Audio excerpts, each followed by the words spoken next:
School bus surveillance video is helping determine which roads can be hazardous during a flash flooding event.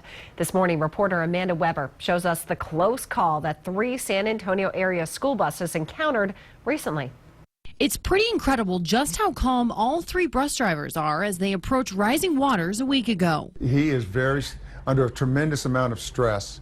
He's trying to figure out what to do because he's in a hard place right here. This driver's en route off Scenic Loop Drive. He approaches the roadway, no barriers down, and proceeds. But when he sees debris in the roadway and water rising rapidly, he knows he needs to turn around. But this guy's doing the best he can to protect the children that are on that bus. And he wants to get out of this. The video you just saw was inside one of 3 buses that battled high waters last week. This one, stuck off Scenic Loop, had 4 children and a driver on board. 4 children and a driver were on this second bus that also became stuck off Scenic Loop. And here's the last bus on Beverly Hills Drive and FM 1560. The driver was able to miss getting stuck, but did have to be escorted by NISD police to a safe location. Why didn't you say, I'm hitting floodwaters, watch out, don't come down this road? It all happened too fast. It really did, and the communication for that to happen, and it could have before I got there, it would have to go back to the station, from the station back to the bus driver. We don't have the capability of bus drivers talking to one another.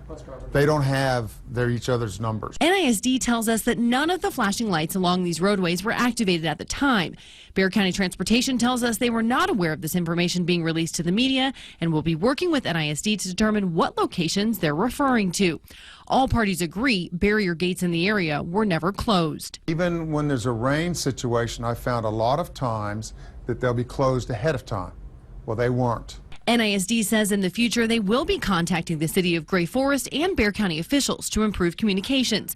They'll also be requesting an improvement to roads and the flood warning system. To make sure that they hopefully are activated earlier and that we are all on the same page in terms of when in fact that does happen.